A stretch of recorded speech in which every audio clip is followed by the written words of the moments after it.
UFC 276 preview show, baby! Let's get it going! Oh, yes. Let's do it. What is up, my friends? What a week. What a week it has been, and what a night we have ahead of us here on Saturday. Welcome to the UFC 276 preview show here on MMA Fighting. Thank you so much for joining us. My name is Shaheen Al-Shatti. We've got my man José Youngs out there in Las Vegas, the Prince of Positivity, Alexander K. Lee, also here as well. Producer extraordinaire E. Casey Landon, manning the boards. And fellas, man, I am excited for this one. There has been a lot of memorable international fight weeks over the years. I mean, you go down the list, UFC 189, UFC 200, 226, but this one feels like it has a chance to stand among the rest. This one feels like a chance to be a night we'll be talking about for a long time to come. Just an absurdly stacked card. Pretty much every fight on this card has something to nibble on, from the prelims all the way up to the pay-per-view. You want to talk about how good this card is. You got 8 ranked fighters. Oop, losing my mic. You got 8 ranked fighters, 4 fighters who have held UFC titles, at least 6 UFC Hall of Famers, at least 6 A-plus level prospects. Gentlemen, these are the type of weeks you do this for. How can you not love it? So let's dive in. Jose, you've been there all week with our guy Mike Heck. It's been a busy week, taking in the sights, the sounds.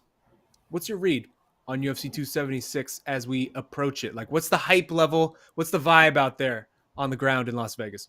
It's definitely, since the Conor fight, there's more hype around this fight week than any other Las Vegas card since the Conor Poirier card, mostly because like now people can travel. There's a lot of international fans here. That wasn't really the case for a long time because people can get into the country and so on and so forth. There's about 80 to 90 media members here for media day. It was the busiest media day I've seen since before the pandemic. So things feel like they're quote unquote getting back to normal, if that's how you want to phrase it. There's a ton of Hawaiians, there's a ton of Australians.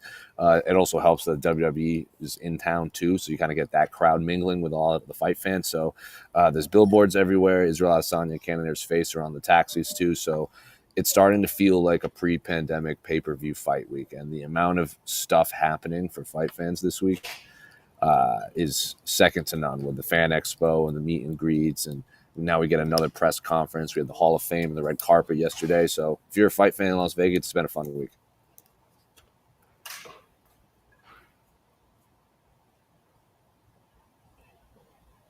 Ooh, Mr. Shaheen. Mike, Mr. Shaheen is muted. Oh, you got me? There you go. Yep. All right. I said, yeah, we have been running you ragged out there in Las Vegas, so appreciate the good work as always, guys. AK, man, we have done a lot of preview shows this year. You've been asked to rate a lot of cards. Some of them good, quite a few maybe not so much. But man, when you look at this one, everything we have here, what do you see? Where do you put it on the AK scale? Is this the best card of the year? This could be, if everything plays out well, a 10 out of 10. We're going Nadia Comaneci here. I like it. This could be a 10 out of 10 if everything hits. Do I think it's going to hit 10 out of 10? I'm skeptical. I was just saying on the weigh-in show earlier today that I am a little bit skeptical of the entertainment value of the main event, but we can get into sort of how the breakdown of that later. But there's also the possibility that we get like a really great highlight reel finish either way. If there's an upset, of course, that always ups the drama of any card. So yeah, let's not overthink it. If everything hits, if all these fights deliver from top to bottom, not just the main card, but I mean a very stacked preliminary card, it could be a 10 out of 10. Could be the best event of the year. It really does feel like it has that potential, right? Like this is one of the best events I've seen in a long time. I mean, just stacked top to bottom. So let's start with the main event. UFC middleweight champion Israel Adesanya. MMA fighting's number 2 pound for pound fighter in the world. He is looking to stay undefeated at 185, going for that 5th defense of the UFC title. The man across from him is as no nonsense as he comes. I mean, Jared Cannonier, the killer gorilla, winner of 5 of the last 6. He's a dangerous, dangerous challenger, and he is not here for any of the BS this week. He is no selling everything. Jose, when you look at Izzy's road so far, who he's faced, who he's beaten, I mean, you have been there for a lot of these fights. Mm-hmm. Where does Jared Cannonier stack for you in terms of the danger level and just where he ranks among Izzy's past challenges?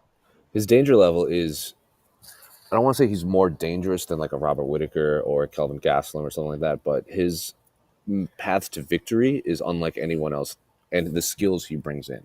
because he's one of these guys that he could be losing the whole fight and then he hurts you and then he capitalizes on it. I think, who was it, Derek Brunson or Blonde Brunson, when they fought in Houston, he kind of put it perfectly. Like, Jared Cannonier's opponents might be more skilled, more technical, more everything, better across the board. But what Jared Cannonier excels at is being opportunistic, where he, like I said, he could be losing, and if he finds one window to hurt you, then he goes in for the kill. He didn't get that against Robert Whittaker because he like shattered his own bone in like the first exchange, and he fought Robert Whittaker with one hand for 15 minutes. So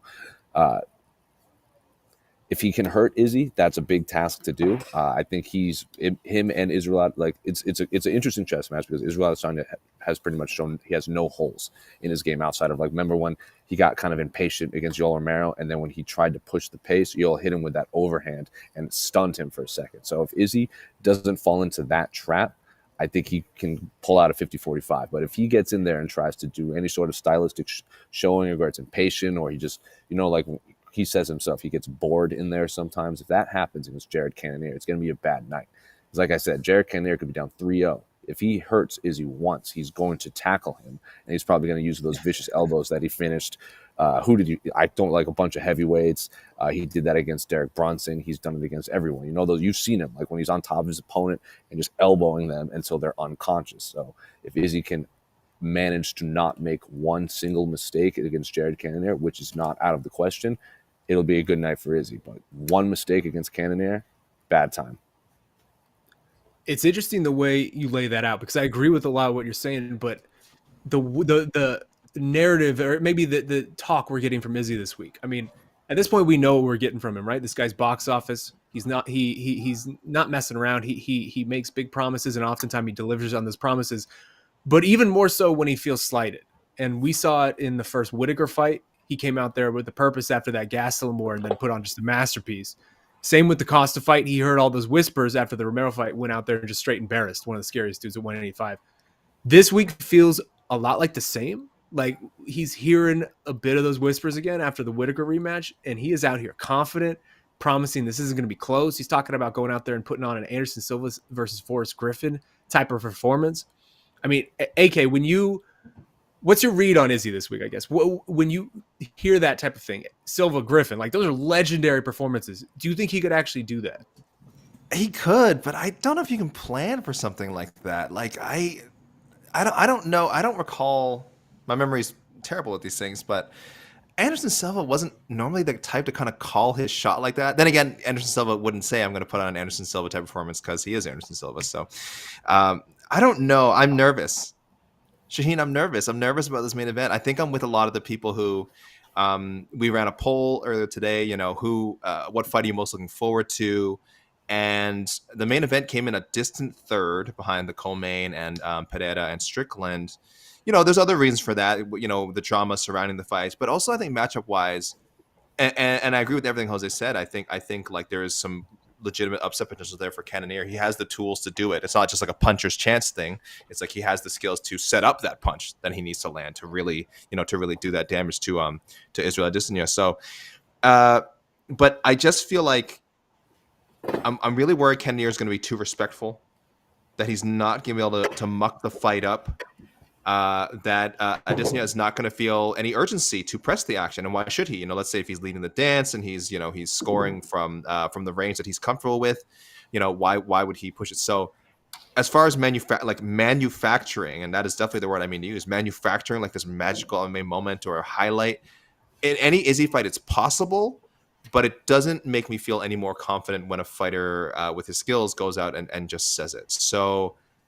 I know I'm supposed to be the prince of positivity here, but my gosh, I am putting up this. I'm a little skeptical. I'm a little skeptical that Izzy can sort of live up to what he's potentially putting out there. I mean, what do you think, Jose? Because we've seen this sort of thing from Izzy before, and he's delivered. Like, again, some of the most incredible performances we've seen over the last couple of years have come from this guy just going out there when the lights are the brightest and really shining. Does it feel like he's on the precipice of something? Like if he's able to be really special on Saturday night in the way that he wants to, does it feel like he's sort of that guy who's ready to take the next leap in stardom?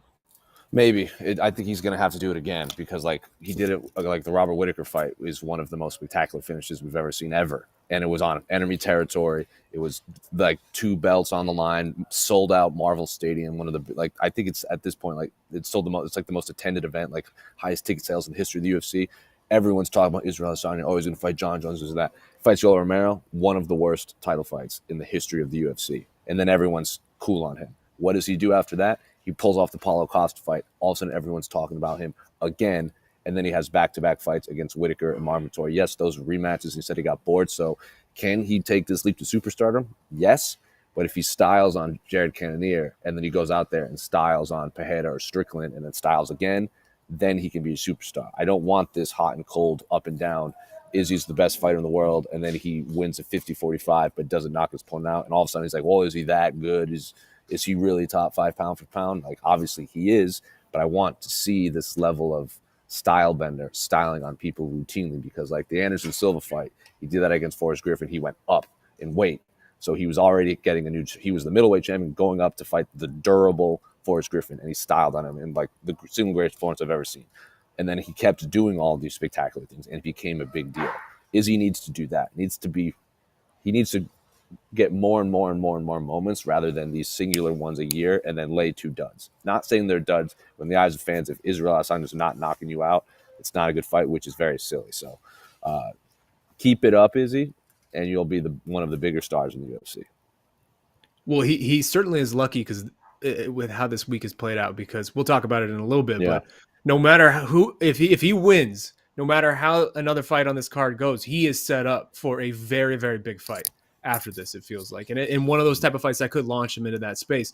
Yeah. Last thing on this, and then we'll make some picks. I mean, AK, Cannonier is getting slept on quite a bit here. I mean, he's the biggest underdog on the card by far.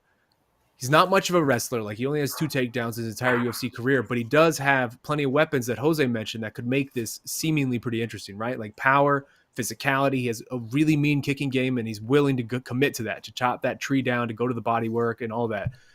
Interest in this fight seems to be dragging behind the other 2 big ones, simply because it feels like a lot of people are assuming this is Izzy's to lose. But what's the path here for Jared in your mind? Like, does he have the tools to shock the world on Saturday? Yeah, he definitely does. Like I said, it's a lot of people will look at he's a finisher and think like, oh, that if you haven't looked at his stuff closely, he's a guy who's just looking for that big shot, and he certainly can land that big shot. But like I said, he has ways of setting it up. He has great leg kicks. He's got good stamina. I think he could take some hits to get some. You probably don't want to take too many accurate shots from Israel Adesanya, but I think Cannonier can survive a bit of a firefight. I don't know if he can go full ugly like Calvin Gastelum. I think very few people can. I don't know if Calvin Gastelum could do that again. That might have been a once in a lifetime performance, though. I mean, Gastelum is known for his gas tank and his just his overall durability. So can Cannonier do that? I don't think so. I could be wrong. That might be the blueprint that his team is planning, is to just say, okay, I'm gonna get cracked. I know I'm gonna get cracked. I'm facing one of the best strikers in the UFC in any weight class. So there's no option for me to try and out tech this. I've got to go in there and I've got to muck it up. Like I said, he's a different fighter than Gastelum. I think his striking is a bit sharper. So I don't think he needs to go that route. But it wouldn't surprise me if they just had to do things a little bit differently. Because again, as I, to be that pessimistic side before, I do worry if that they try to stick to their usual game plan, that it is going to result in some tentative moments. It is going to result in moments of inactivity that the champion will win. That I think he's a little bit better at sort of stealing those moments away, those moments that are quote unquote like uneventful. So yes, like I said, I would like to see him make it a little bit ugly. You don't go full Calvin. Go full Calvin. Unless you really feel it. Maybe you're, hey, listen, I'm sure Calvin didn't plan to go full Calvin, right? At some point, you're just feeling yourself and you're in the pocket and you're just throwing.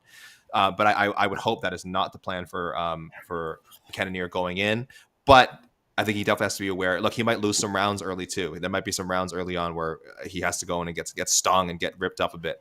But if he can do that and he can survive and get his own game going, then we're really talking. Then we're having a conversation about him putting the pressure up on Izzy, especially with the pressure that we've kind of said Izzy has sort of put on himself. So I'm not expecting that, but that would be the route that I would want to see Cannonier go if he's going to pull off this really, really big upset. Well, let's make the picks, gentlemen. I mean, we have so much to talk about on this card. We got to move on. Jose, where are you going with this main event? Israel Adesanya, second or third round TKO. I don't think it's going to be a flash knockout. I think he's going to be one of those guys that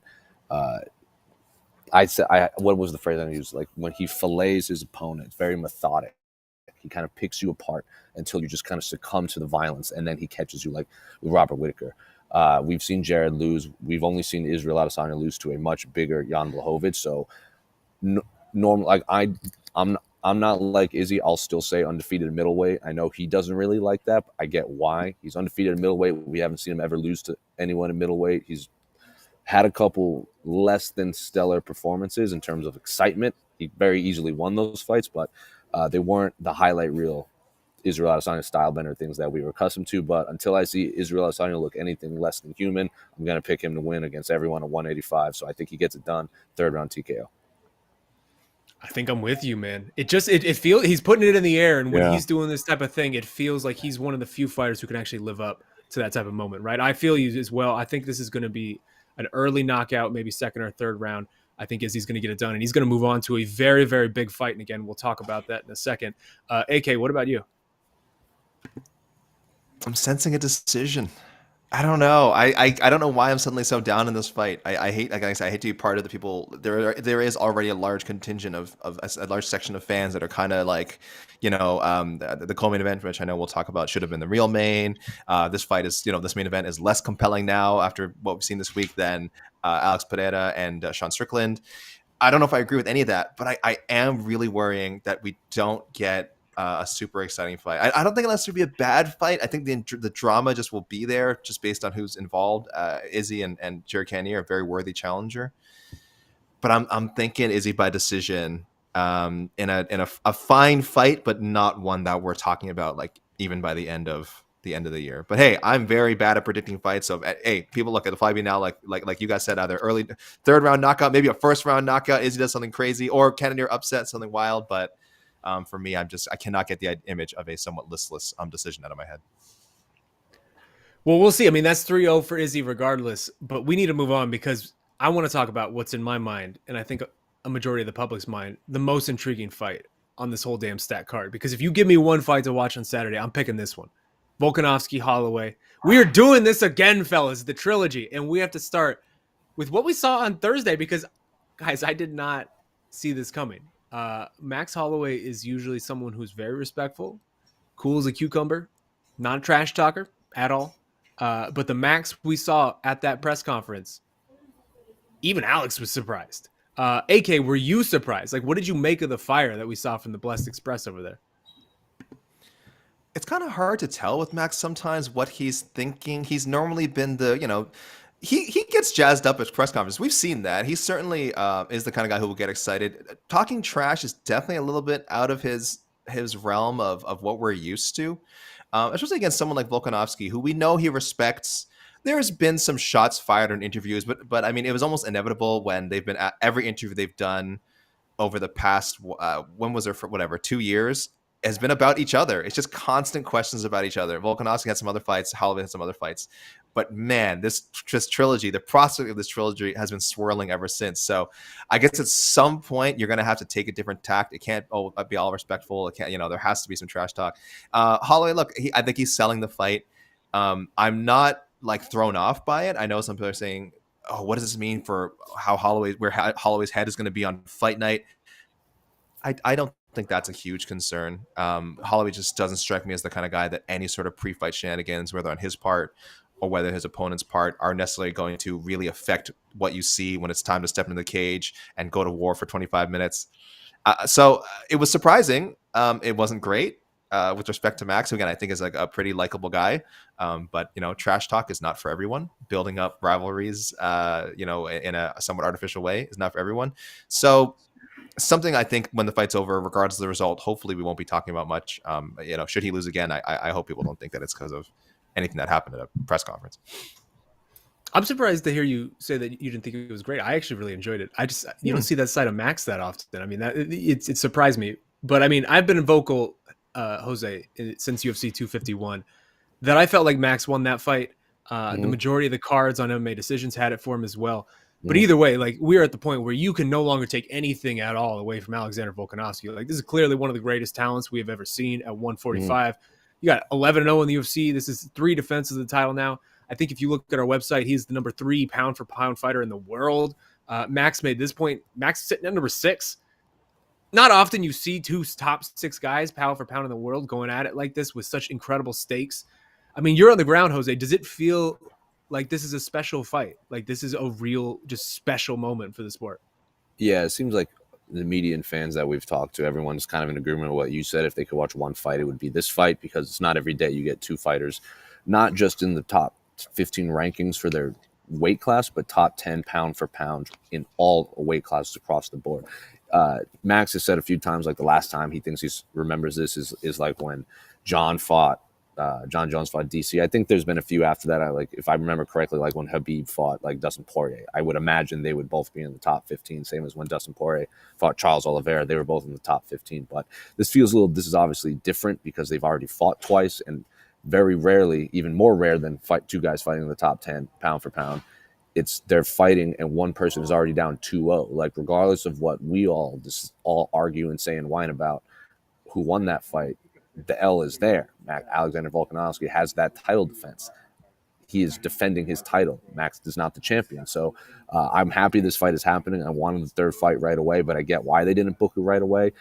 All respect to Max Holloway for taking 2 super dangerous fights, flying all the way to Abu Dhabi to fight Callum Cater, and then fighting Yair Rodriguez, an absolute monster inside an empty apex. So like Alexander Volkanovski said, Max Holloway was stubborn and didn't want anyone to take his spot, so he did what he had to do, and Max Volkanovski is more than happy and more than willing to throw down for a 3rd time. These are clearly 2 of the 3 best featherweights that have ever lived. You can make an argument that the top 2. I still put Jose Aldo number 1. So does Holloway and Volkanovski. So does Holloway and Volkanovski. So if these 2 gentlemen say it, then let's not have this argument ever again.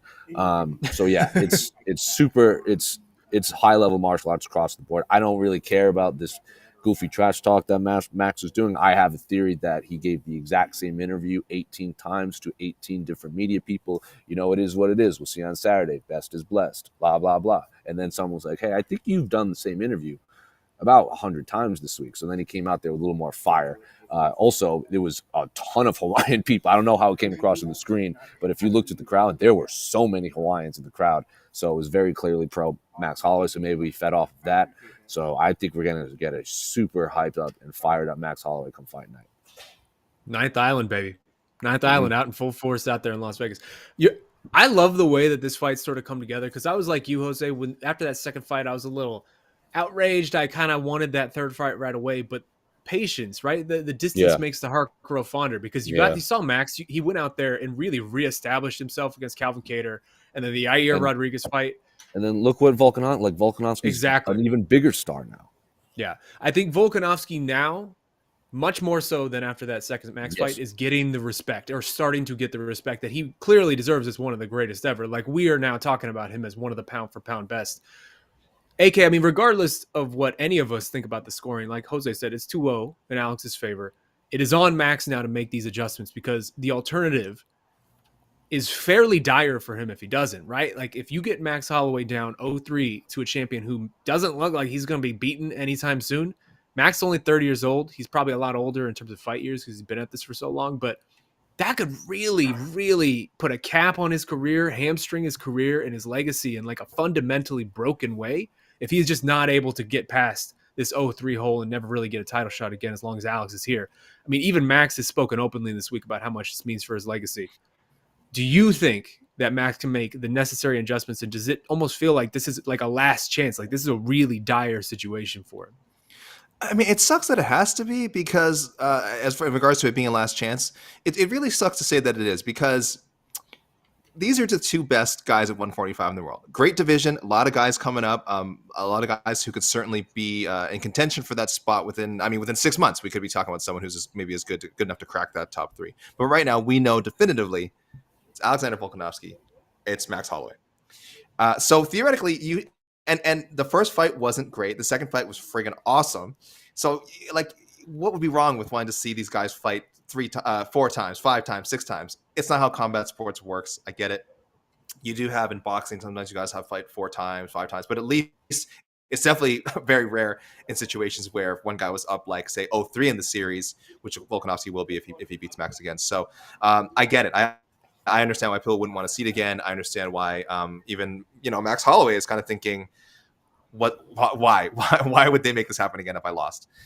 But he can make the adjustments. That second fight was super close. It's not a robbery. It's not a robbery. I know I've said this countless times. I've done a robbery review, guys, at MFfighting.com. Robbery review, check that out. I have reviewed the fight. It's not a robbery. It was super close. But the first 2 rounds, very clear for Holloway. He scores a knockdown, I think, in the first round, and the second round, I don't know if he gets credited with a knockdown, but it's a clear stagger. He at least drops Volkanovski to a knee. They're very easy rounds to score for Holloway. The third, super close round.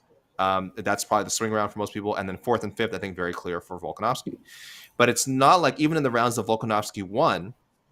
Clearly 4 and 5. It's not like he was blowing Max Holloway away. So I do think that there's adjustments that can be made. Maybe it has to do with conservation of energy.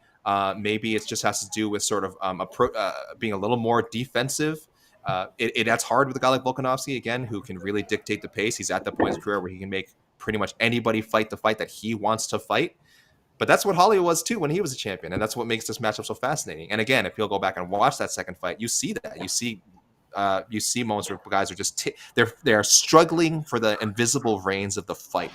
You can feel it. You can feel them trying to control the fight, and both having success doing so. And it's why it was so close. So, anyone who saw that second fight, Max Holloway was 1 round away from winning. He clearly won 2 of the rounds. He won rounds 1 and 2. Now Volkanovski is going to make adjustments too. So who's going to adapt better? Is there some formula that Holloway can find that no matter what changes Volkanovski makes, Holloway can still have that formula to beat him? I'm unsure. I know we're going to make official picks soon, but of course I am, as you can tell, sort of leaning towards Volkanovski. But but for everyone who wanted to see this fight a third time because they want to see Holloway, possibly finally get that win over Volkanovski, I mean, there's no reason to believe he can't.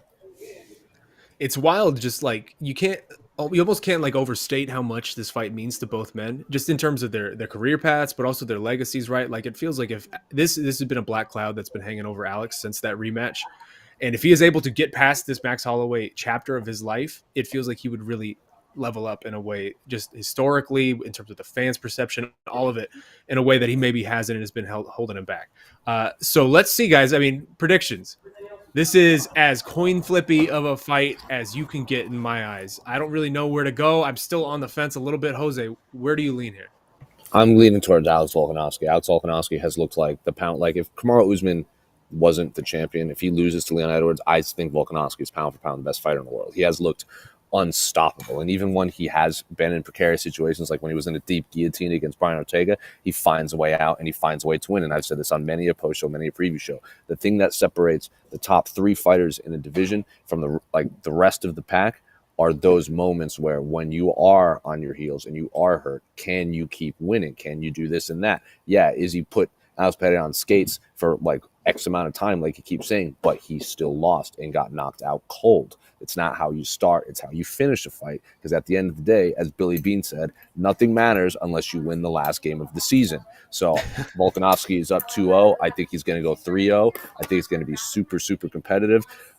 I think Max should be done at featherweight regardless of whether he wins or loses because those weight cuts look worse and worse and worse every time. Also, I just want to see him fight a lot of those guys at lightweight. But if he wants to stick around and keep fighting at featherweight, so be it. I just think Alexander Volkanovski is built for this division, and he's just on such another level. Yeah, you can make the argument he lost that second fight. I don't honestly remember how I did score it. It's one of the few pay-per-views I missed. So I think Volkanovski makes it 3-0 and cements himself as one, if the second, if not the best fighter on planet Earth. Also, I'm going to put this out there because I've been thinking about this a long time. I think that in terms of just competitiveness, this is the greatest trilogy fight in the history of UFC. And I'm even going to go out there and say this could be the greatest co-main event in the history of the UFC. It honestly could be. Whoa. Like leading into a fight. Like obviously Joanna Wei was the co-main event, but no one was saying like, oh, this Rory. Yeah. Right. But that was that became magical after the fight. No one was like, oh, this, because that was also a rematch and it was great and this and that and the Connor show, the Chad Mendes thing. In terms of competitiveness and lead up to the fight, you can make an argument this is the greatest co-main event in the history of the UFC. That is, you kind of like blew my mind a little bit there. I would have to go through the archives here, but I mean, Like two historically great figures who there are have been all-time great champions. there have been great co-main events after the fact. Like Rockhold and Chris Weidman was a co-main event. Like the few that you said, there have been like Ronda was the co-main. Ronda Alexis Davis was the co-main event for Chris Weidman, Lyoto Machida. There have been some banger co-main events, but in terms of just competitiveness in the build-up, I'll say this is the best ever. Interesting. I'm gonna have to ponder that now because you might be right. You might actually be right. It's tough for me because I think obviously I've been a latecomer to Alexander Volkanovski. I was banging the Max Holloway drum for a long time. If they would have booked that third fight right after that second fight, I would have picked Max without even thinking about it. But man, I mean, I know Max belittled it a little bit at the press conference, but that dude has taken so much damage at this point in his career. And especially these last two fights, he has taken a ton of damage. And I know he's only 30, but fight years are different than age. I just feel like Alexander Volkanovski is at the best pinnacle peak moment of his career. He is at his apex right now. And he might, again, go down as the greatest featherweight of all time. I'm not ready to do that just yet. I think Alexander Volkanovski is going to win this decidedly, maybe similar to the first fight. But this feels like a Volkanovski 3-0 for me. And then Max will have to figure it out, whether that's 155, whether it's something else. I don't know. But I can't wait to see it because it's a 50-50 still in my mind. I've been on the fence up until literally 10 minutes ago. What about you, AK? Yeah, Volkanovski by decision. And he's going to do something he didn't do in the first two fights. He's going to drop him. I think we're going to have a clear a rocking or a knockdown. We're going to have a clear classic Joe Rogan. He's hurt moments. We might going to have a voice crack if we're lucky, and I think it's really going to shock people. Could happen like maybe in the first, second round, maybe after a bit of feeling out process. Maybe in the second round, Volkanovski's going to land something that's really going to hurt Max. You can chalk it up to again Volkanovski, just getting better and better and better, becoming more precise, just having a little more power. Of course, as you guys just alluded to, sort of the potentially deteriorating chin and stamina of Max Holloway. But I do think we are going to see a knockdown. And yes, leading to a more convincing decision, and hopefully nobody calling for a fourth fight, at least not right away. Well, let's move on, fellas, because there's been one surprise for me this past week. I think when you look at sort of the card, we were all excited for a lot of this. The interest level in Sean Strickland versus Alex Pereira, if you look at the metrics, if you look at traffic stats, YouTube numbers, whatever you want to look at, it's blowing everything else away. Like it is just blowing away every other fight on the card. It's been a slow build this entire week. I don't really know what to make of it. It's not something I expected to see because it's been both sides, right? It's been Alex Pereira's stuff's been doing well. Sean Strickland's stuff's been doing very well. I'm a little surprised by this. Jose, Sean's, you've been there, man. Sean's had a hell of a week, huh? However you want to frame it, he has certainly had a hell of a week. Yeah, he was the superstar of the press conference. I'll tell you that much. And like he walked out, he got a pop. Like when no one booed Sean Strickland when he walked out. And very rarely do we see Izzy 10-7 verbally up there. And I don't agree with Actually, I'm gonna say I don't agree with anything Sean Strickland says about anything in the world. Like he's up there with his white T-shirt, his jeans, and his house keys buckled to his belt loop. I'm like, what are we doing up here, man? This is an international fight week press conference, and he's up there doing crowd work, calling out fighters, saying the line where he was like, "Oh, don't break a nail." Like, Izzy, calm down. You're gonna break a nail. Izzy, tell me what not to do. What should I not take a nap in there? I'm like, oh man, like. So like I was on the rise with all the media and I was looking around. We were like, golly, I don't remember a single person to ever do that to Izzy. Because Izzy at this point, he has these lines that he plans out. Like when he says like, I'm going to leave you frozen like Elsa. That was flat. That was the worst. That was the worst line I've heard since that ill-fated Conor McGregor Mayweather press conference in Brooklyn when Conor said something I don't remember. And everyone was like, neat. And then they just moved on. Like that was that level, and Izzy's clearly the best middleweight in the world, and I want to see those two fight. But man, Sean Strickland was a star there. His media day was something else. He was doing crowd work with the media too. So again, don't agree with anything he says, but man, that fight will be huge soon. I agree with you in a lot of respects. I don't agree with most things that man says, probably anything, but the dude knows how to work a crowd. He certainly knows how to get attention. I mean, AK, are you surprised that this fight is generating so much heat? Like on a card with, again, we're calling it the best card of the year. This has been the fight with the most interest in terms of metrics and views and everything. Are you surprised? Yeah, I mean, I'm not surprised. Like we said, Alexander Volkanovski feels like he's finally starting to gain traction as a UFC star, but for whatever reason, he's not there yet. I mean, a lot of people probably still view him as the B side to this Max fight, which I don't think is fair. I think Alexander Volkanovski is wildly entertaining, at least in his fights, and I actually like his personality too. Though I get it, it's not the kind of personality that makes headlines and goes viral. That's fine. And as for the main event, we've kind of said a lot of people are it's Israel Adesanya, the biggest favorite on the card. A lot of people are kind of just expecting this to be a pretty solid, if uneventful, title defense for him. Even if he gets a first round finish, again, the people aren't seeing it as a competitive matchup, right? So, yes, now we're kind of defaulting to this third fight, but because of the way it's been built up, because we know what's on the line, this is a year ago we might not have predicted that this would be a popular number one contenders fight, but Pereira made his way into the UFC. He's taken care of business so far. He's thankfully been as advertised, even with as limited MMA as he has. And every time he wins, more and more people sort of get invested in the possibility of him fighting Adesanya again, but this time, in the MMA cage. And anyone who hadn't seen that highlight, of him knocking out Adesanya, pretty much everybody's seen it by now. And if they haven't, everyone's going to know about it after, if he beats Strickland on Saturday. So there's that aspect of it. And then you have Strickland emerging as this dark horse contender. Probably not the guy they wanted on paper. Again, very, very, very offensive comments on social media. He says some horrible things on social media. Certainly stuff the UFC would not promote. I'm a little disappointed that they haven't even cracked down on it a bit. But, Dana White is all about that. Par for the course. What have you. Par for the course. But other aspects of his persona are very appealing to the MMA fan base. Well, maybe even the unsavory ones too. But whatever it is, he has struck a nerve. He has people talking about him on both sides, positive or negative. He has people talking about him. I was telling Mike earlier, Shaheen, that we might have to call him Sean, love him or hate him, Strickland, because I feel like that's like the disclaimer you have to add every time you even bring his name up. But almost more importantly than all that, just like with Colby Covington, beyond all the whatever his opinions, his trash talk, the persona, he's winning fights. That's what Covington did too. I know people always say, "Oh, well, everything turned around for Covington." Once he became whatever he became, and part of that's true. But also, God, he just kept winning fights. He was knocking off big names, winning fights. Sean Strickland's doing that now too, and now Sean Strickland is getting his chance to beat a guy who seems to be tailor-made for a championship fight with Israel Adesanya, but he's got to get past a very tough test first. So there's just a lot more to sink your teeth into. Maybe not more so than the co-main. But I think if you're selling it to a casual fan, if you can sell a fight like this to a casual fan, it's a little more compelling. I think if people saw that press conference, they're thinking I want to know more. I want to know more about this Sean Strickland guy. I don't know if he's a good guy. I don't know if he's a bad guy, but I want to know more, and I definitely want to see him fight on Saturday. Jose, it's so funny the way that this stuff works out, because when this fight was first booked, it was very apparent what was going on, right? Like Alex Pereira, he has the wins over Izzy. He's not very experienced in MMA at all. It felt like here's the quickest and maybe easiest potential road to get him to that Izzy fight. Felt like an obvious number one contender fight for him.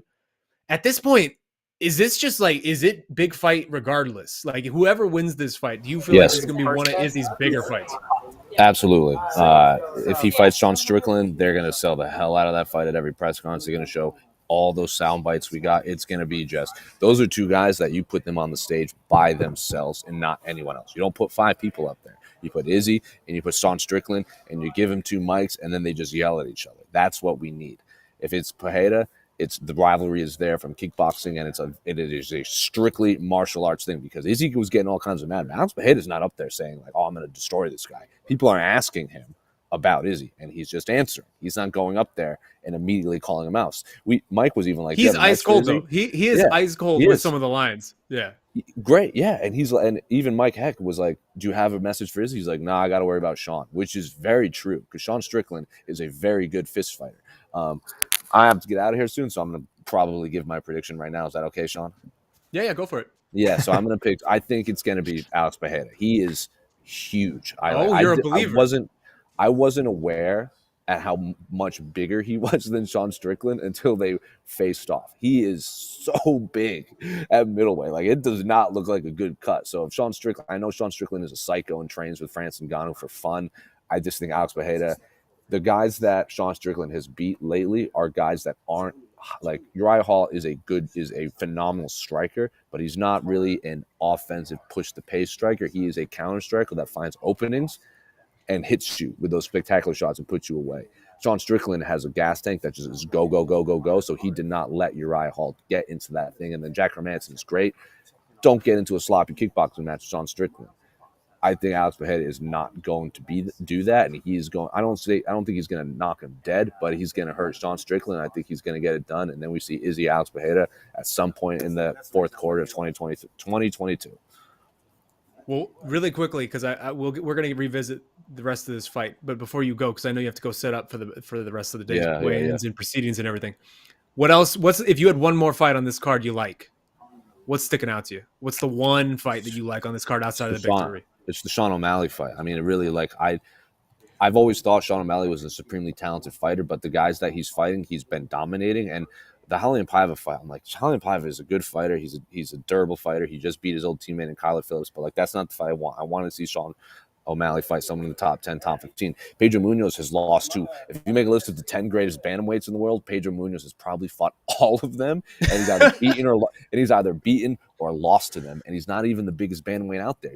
He's not this supremely knockout artist, high-level grappler. He's just well-rounded, all-around, durable, and he fights the best of the best. If Sean Strickland does what he says and like at top 10 bantamweights, Pedro Munhoz fought all of them, none of them have knocked Pedro Munhoz out. If Sean O'Malley does what those 10 or whoever many can't do, including the current champion Aljamain Sterling, Sean O'Malley has arrived. And if Pedro Munhoz halts the hype train, then we still get more fun fights with Sean O'Malley. He still gets to learn to grow, and Pedro Munhoz just cements himself in that top 10 gatekeeper status. So the winner of that will have a lot of answers to a lot of questions after that fight. And that is what I'm excited for.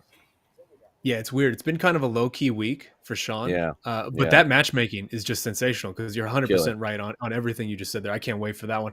Jose, you've been killing it all week. I know you still got a lot more to do, so go ahead, take off. We're going to handle it from here. Appreciate you as always, my man. Thank you, Jose. Dipset, everybody. All right, AK and Casey, if you want to get in here now here as well. AK, Jose laid it out there pretty nice. I mean, Sean Strickland even said it on the media day. Like, he can choose to fight, like he said, take the coward's way out. He can choose to wrestle. He can choose to use the advantages that he very clearly probably has over this man who is mostly a kickboxer, who just as recent as like last year was fighting for glory titles. Or he can fight with ego. And he can fight, he's mostly a stand-up fighter for the most part. He can fight the way that he knows how to fight. And he can try to out-kickbox the kickboxer. What do you think he's going to do? Because that feels like the ultimate question when it comes to this fight is how is Sean going to approach this? Well, first of all, hashtag keep the martial arts apart. We all know how I feel about that. But if Sean Strickland realizes the opportunity that's ahead of him, realizes the buzz that he has created and how important it is that he gets this Israel Adesanya fight, this opportunity might not come along again. He's a really good fighter. He's a really good fighter. So it's possible he could lose this fight, maybe win two more, and still, somewhere down the road. But in MMA, sometimes you really only get that one shot to capture the moment, capture the people's imaginations, which he has done this week. And then to get that big win, to take the thunder away from someone who, again, is really, I think, has been earmarked by the promotion to be a number one contender. If you can do all that in the same week, you got to take advantage of it while you can. If he beats Alex Pereira by wrestling, by mixing the martial arts, listen, I hear people saying like it'll kill the momentum he's built up. I don't think that will at all. I think that's crazy. The momentum comes from him speaking at this point. Sure, yeah, and people will just remember that he won. He beat this two-time glory champion. He beat this guy who is I don't know if he's favored right now. I'm not sure what the odds are in there, but who certainly people thought is very likely to kick his head off. So that's what people will remember. Okay, that's what we'll remember. So my pick is Sean Strickland. I do think he's going to win a decision. I think he will mix the martial arts. I think he'll be smart about it. It is only 3 rounds. If this were like a 5-round fight, maybe I'd say, well, Pereira has more of a chance to sort of figure things out, find the range. He can give up a couple of rounds, get a late knockout. He doesn't have that option here. He doesn't have that option. If he loses a couple of rounds, then there's a chance there's not enough time to come back. So Strickland by decision. And let me say, when the fight with Izzy inevitably gets booked, can we somehow like make it so they can't like tweet at each other? Can we block them from social media Well, from each other? I believe I Sean don't want to Strickland. see I any believe of that. Casey, I think you're muted. Also, I believe Sean Strickland is like banned from Banned. Twitter. Oh, he Yeah. already Yeah. is. Okay. I thought. So he there got you go. banned. Do you want to know why? Do you want to know why? We know why. We all know why. And that's why I cannot. And so yeah. Twitter took care of it for you. Okay. Okay, that's good. But I mean, doesn't he have other social medias? Telegram? Yeah. Is he on Russian VK, Russian Facebook? I'm just saying, can we Parlor, I think Parlor, Instagram, Truth whatever. Social, yeah. True Yeah, social. can we keep them away from each other on social media? Because I do think I was saying this earlier. I know he does say a lot of dumb stuff all the time. I do think there's a line between what he says on social media and what he says in public. I feel like he's been a little bit more careful about what he said, like when he's in a public setting. Maybe I'm wrong. Maybe I haven't been watching enough Sean Strickland interviews, but I do feel like his Twitter when it existed, when it was still online, there was like no rules. Like literally, he would just say the most horrible things. I feel like when he's on camera, he's a little more self-conscious about it. And again, everyone's very high on him, what he did at the press conference. So that's a good sign. It's just, I mean, the way this is played out, if Sean Strickland and Izzy is the fight, if that turns into the fight, I have not seen Izzy be so rattled in the weird way of like kind of caught off guard of like, oh, this guy's actually owning me on the mic right now that he was on Thursday. Izzy is going to be so motivated to smash this dude by the time the fight comes with whatever that back and forth is for however long it's going to be. I'm almost excited at the prospect of that, of just like what a hyper focused and motivated Izzy would be able to accomplish against somebody like that. But who knows, man, because either way, I've been wanting the Izzy Pereira trilogy. I almost wanted the UFC to just do it. I just think that's a really compelling story, and it seems to bother Izzy too, which is another thing of just like, let's get this guy really motivated for something, get him up, because as Jose was saying, he had been kind of bored with these rematches. Either way this goes is now incredibly fun for me. Like I think either way this goes, we have a big fight on our hands regardless. I think Sean Strickland's probably going to fight smart, because for as stupid of all of the things he says constantly, and as stupid as he sort of appears in the general, his persona, he still seems to be a very smart fighter who, for the most part, fights very defensively, fights behind a jab. Like he is a good fighter. He is a very good fighter who fights. Important. That's important to note. I mean, like he is not going out there trying to swang and bang and just be crazy. Like he is a very smart, patient fighter who fights very uniquely with the trash talk and things like that. But I think ultimately he's going to see this gigantic, terrifying Brazilian striker who is a 2-division glory champion and be like, maybe it's not the best idea to stand and trade with this fella and maybe muck it up a bit. What do you think, Casey? Sean Strickland. I don't want to get too much into his off-color comments, but I think what he says is just very bad. I think he's just sometimes just a bad human. But as far as the person in the cage, he is a very good fighter, and he is a smart fighter, and he will wrestle Mr. Pereira for 15 minutes straight. That's all he should do. Wrestle, throw a couple jabs, change levels. Throw a couple jabs, change levels. That's all he should be doing, and he can win the fight. And the idea that he'll lose the momentum, or if he does a boring decision, he won't get a title. He's just fight. going to get on the mic. He's just going to get on the mic and freak out. We said that in his last fight. Who was his last opponent? That was Hermanson. See, you don't even remember. That's exactly it. The fight was an very incredibly boring fight. Everyone was like, forgettable. oh well, boring, because Sean Strickland, like, I'm going to murder this guy, and then turns out, oh, I'm just going to jab him, give him a bloody nose, and still win. And yet he's still in the same position. Being an exciting fighter is way overrated, as long as you can just talk your ass off on the mic. That's all that matters. That's all that matters in prize fighting. And Sean Strickland ain't dumb. He's throw a couple jabs, just try to wrestle, and just hope to God that you don't eat a giant knee coming in. And if he wins that, he will get the title fight.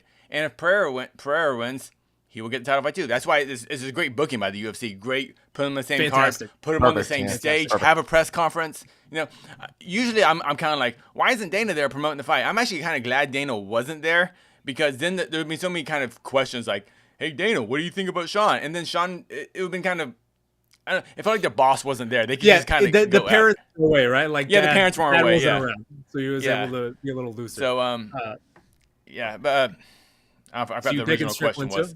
Huh? So you picking Strickland too? I'm picking Strickland by really ugly, boring decision. Yeah. But I then the fans Dude. will boo him. But as soon as he grabs that mic, he'll go, gonna "Hey, turn around. Izzy masturbates to cartoons," and the crowd will go, "What?" And, I got to see this title fight. Here's my money, Dana. People forget, man, Chael Sonnen was not a very exciting fighter. Like, he was a lot of the time, grindy, boring fighter who was just incredibly exciting on the mic. That's all it takes sometimes. Anyway, Even Colby, let's move on. Colby. Those Colby- Damian Maia Colby's and not an RDA fights exciting fighter. were not great. They're not like Dude. memorable fights.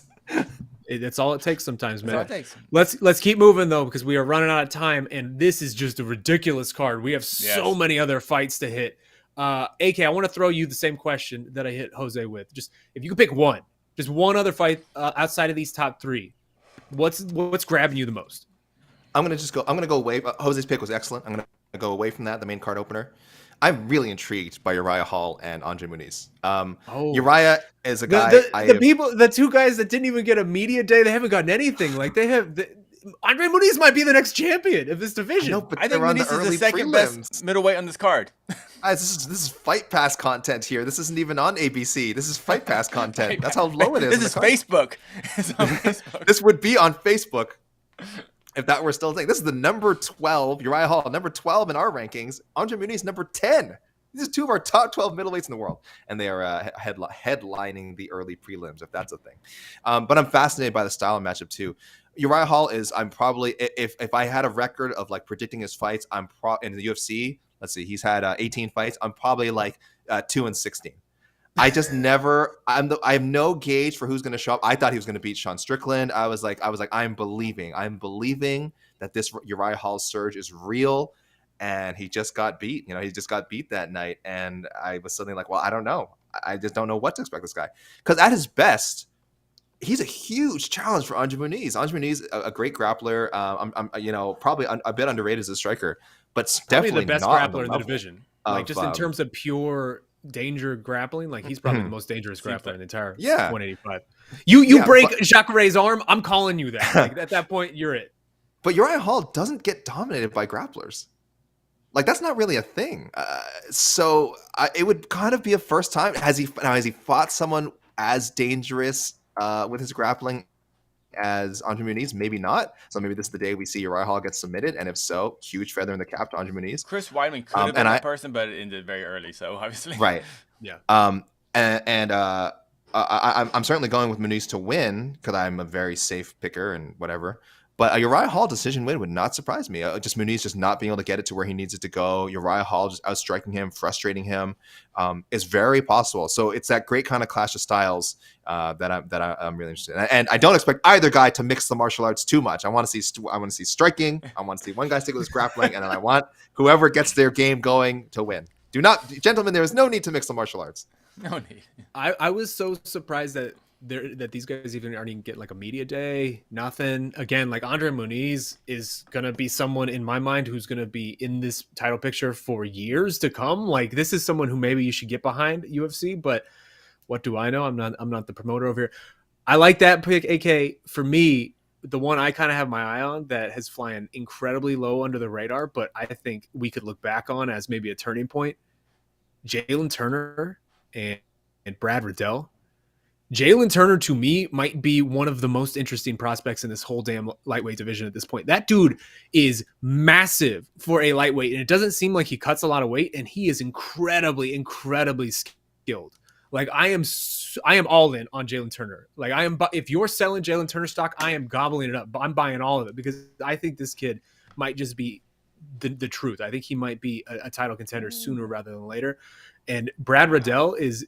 I'm just saying, like, I am all in on Jalen Turner, and I have been for a bit. Also, like, if someone has 100 tarantulas in their home, like, they have a level of courage that is far beyond anything that I could ever begin to understand. He's just an interesting cat. I like him a lot.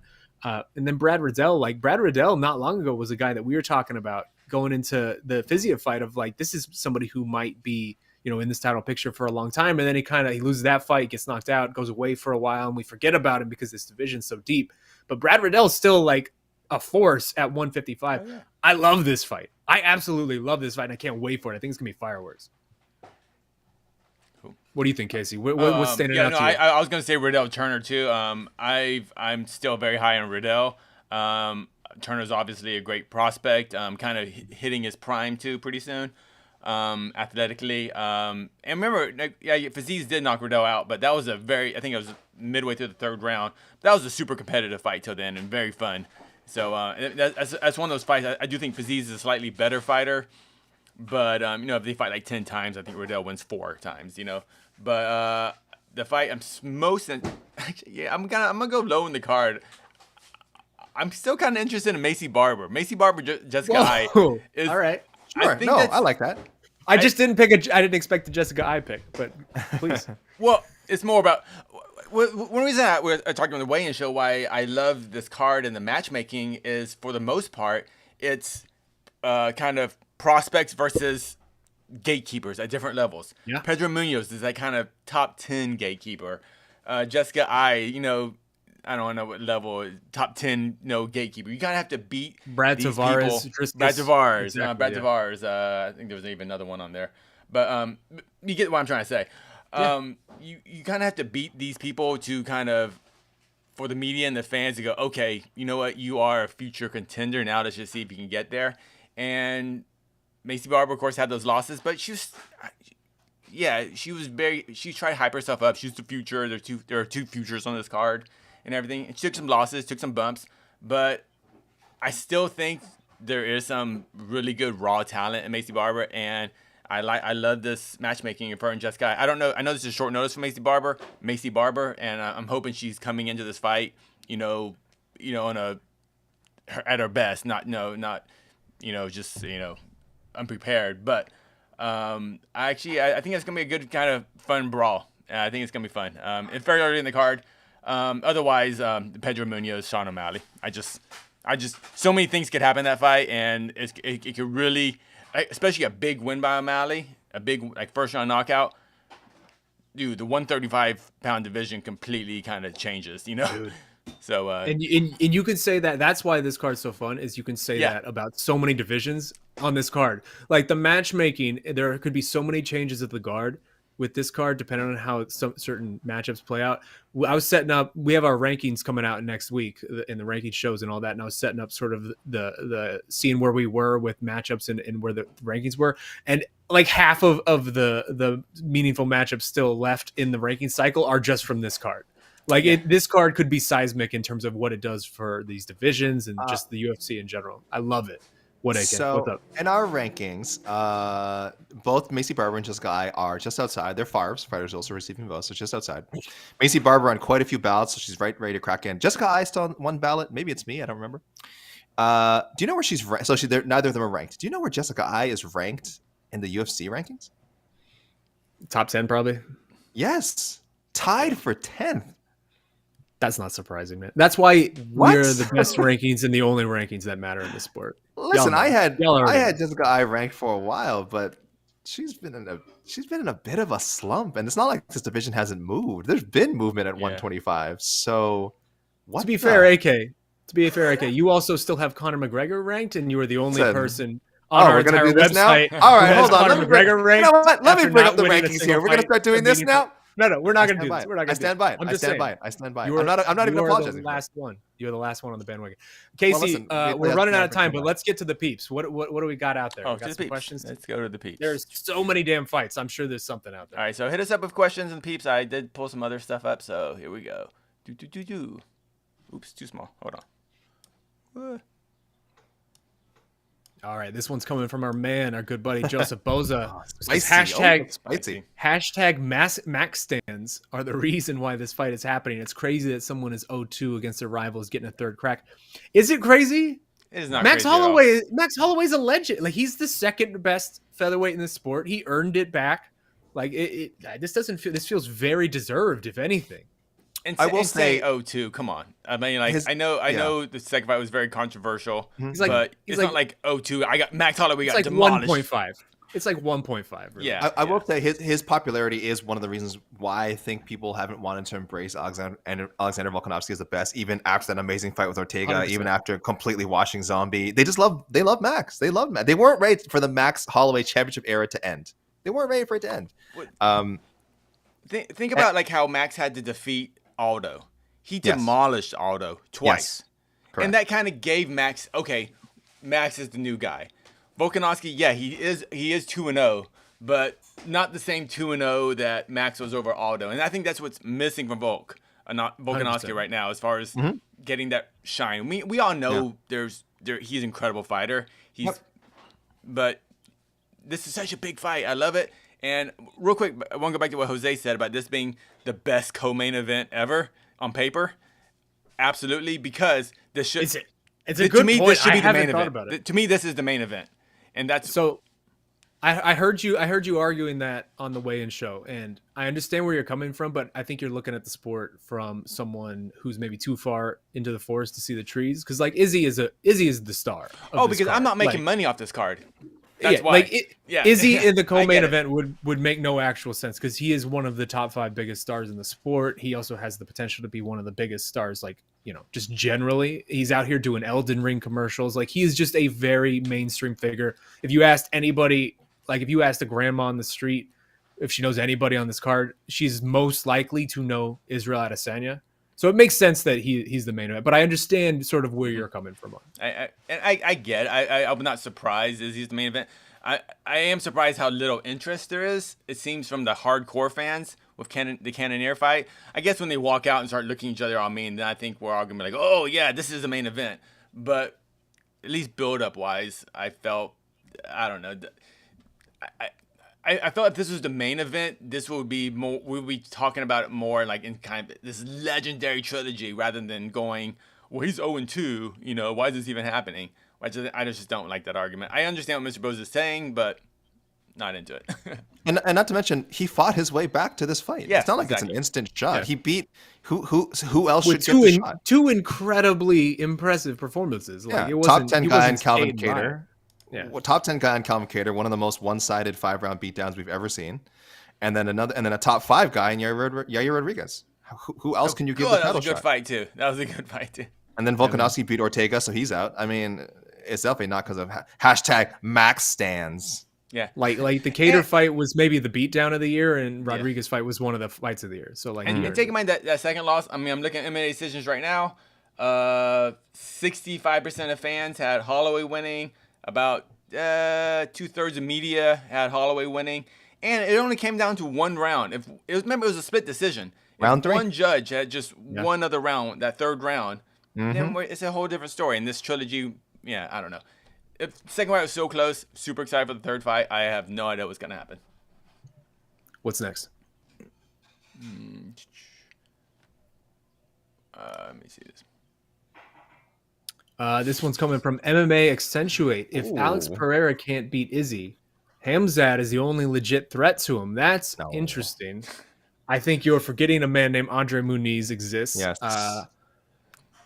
I don't know about this. No, I don't know because Hamzat still has work to do at 170, and we saw that he is not some unbeatable Titan that he was sort of being placed as, right? Like, I don't know. What do you guys think about this? Hey, don't sleep on Drickus either. Drickus is really good.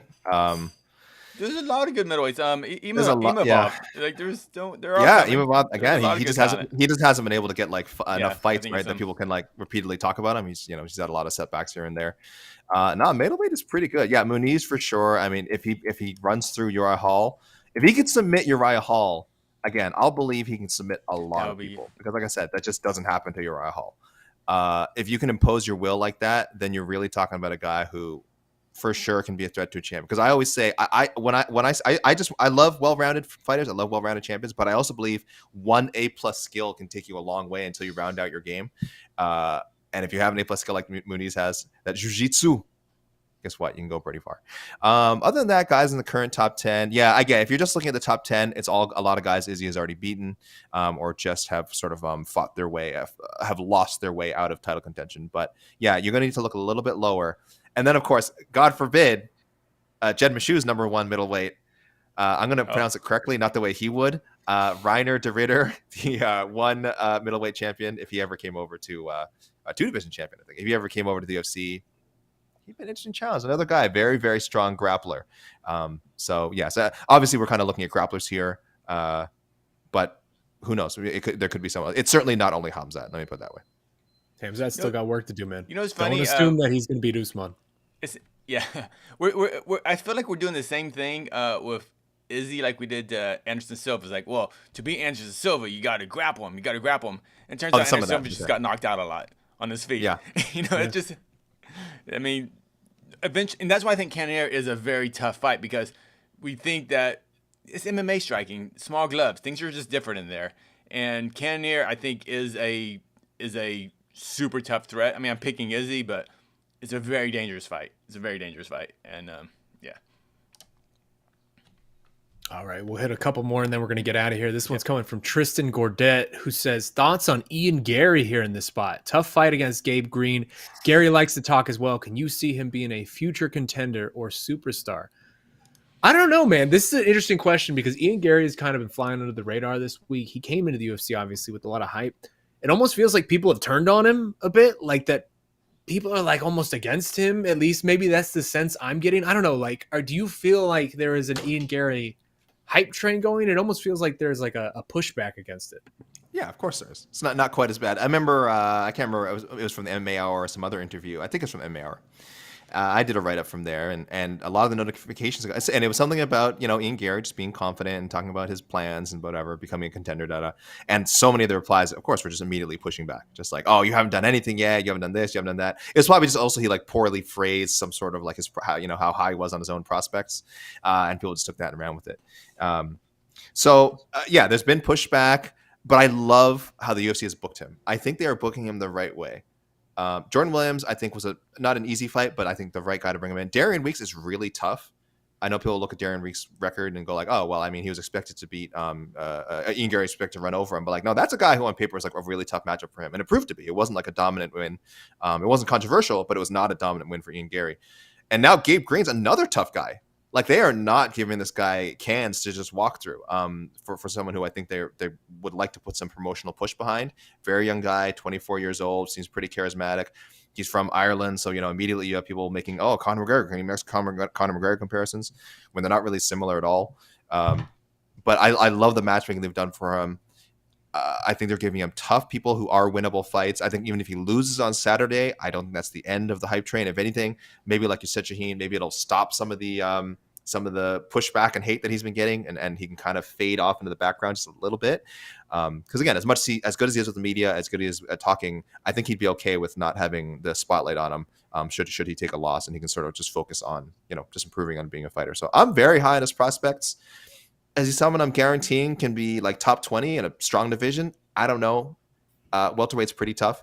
But I do like what I've seen so far, and I do love the opponents that they put against him. Yeah, they're giving him a bit of the slow build treatment, which I actually love. It doesn't feel like we're speed running this, and I kind of dig that. I mean, he's a young kid. He's got time. I don't know why we would need to rush it. Casey, are you high on Ian Gary? As a superstar, or as actually someone that can fight for a title? As someone who could potentially be the UFC welterweight champion. No, I think he's I think he'll break top 15. I think he's UFC caliber. But I don't. As a prize fighter, Ian Gary's doing a great job at his age. He gets it. He's going out of his way to get in studio in MMA Hour, getting 1 hour in studio. He's saying all the right things. But I feel like for a lot of people, he's saying the things we've already heard before. Oh, he's the future. Yeah, there's already another future on this card. That's, that's true. There's two futures on this card. I didn't even think of it. It's like, oh, I'm gonna be the best. I'm gonna win the belt. It's like how many? Like, I almost like kind of like when we go through all these post-fight interviews, especially if new fighters come in, they're like, oh, the belt's gonna be mine. But we just hear that so many times. I feel it's just we've just heard it so many times. That's all. It was just there's nothing new there. And so I don't. Good on him, and but I believe if he does win big though, tomorrow night, his next fight though will be either a main or co-main like on a fight night or some sort of. He'll be at a press conference for a pay-per-view. So yeah, I think this feels like the last one. This feels like the precursor to an escalation if he's able to get past this one. Yeah. I think I'm with you. I'm like a little lukewarm on it, but. I'm willing to be sold on Ian Gary. Like, I don't know that I'm there yet and willing to say he's a UFC champion in the making, but I agree. I'm impending with him. Let's say that. And this and like how Ian Gary kind of builds himself up. I think this is why actually people like Sean Strickland, because Sean Strickland doesn't do that. Sean Strickland isn't grabbing the mic and yelling, "I'm the best. I'm unstoppable. I am mixed martial arts." Like blah blah blah. He's not doing that. He's just kind of saying random things and going like, "Hey, jerk with the little penis in the crowd, haha." I mean that is different. That is different. I get that. And that's why people like Sean Strickland. It's something different, and that's what we've watched the sport long enough. And beyond Sean's whatever stuff he says on social media, he is a charismatic guy somehow, and I get that. Yeah, sure. Let's get one more, and then we'll head out of here. We went long today. Yeah. Hold on. If it's something about not really a quick question, but I just want to give just a shout out to this pay-per-view as a whole. Oh, Zach Brown says, "What's it going to be like when Kevin Durant ends up on the Phoenix Suns?" And I think that's a tremendous question. It's a little off topic. It's a little off topic, but no. Someone asked it. Yeah. Zach Brown says this might be the only pay-per-view worth buying so far this year. I don't know about that. We've gotten some really good cards throughout the year, but it's definitely the best one for sure. Like I would say, I don't think that's a question. It's a great pay-per-view. It could have been better if Miesha Tate and Lauren Murphy, but I think from the very first fight to the very last fight, without a doubt, the best card of the year. And they picked a great time to do it in International Fight Week. So just props to UFC for somehow all those crappy kind of fight nights that we kind of tolerated. Maybe it was for this, so they could get all the names on this card. I don't know, but it's a great card, and this is a card I would tell my non-MMA friends to show up, at whatever time for the very first fight, and just sit down for the next 7 hours and watch them all. Because I think this is gonna be one of those nights. Yeah, I don't have any non-MMA friends, so go for it. And when I say non-MMA friends, I mean you guys, people I work with. That's really it. I don't have friends, period. I just have are we friends or more like just colleagues? Oh, really, coworkers, colleagues, yeah, professional acquaintances. Yeah. So I can't relate.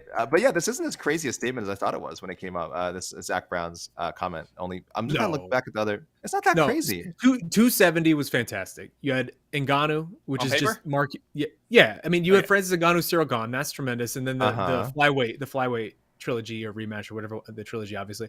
And then 274 with Oliveira Gaethje and But I mean, what else was on 270 though? Hold on. Let me bring it up here.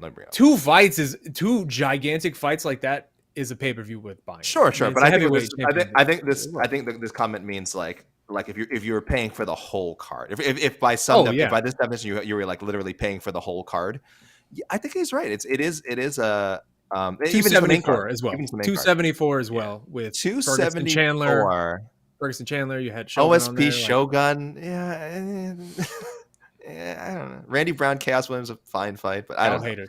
Y'all a bunch of haters. I'm not haters. I'm just saying I'm going the premise of this comment / question. I actually kind of understand where they're coming from.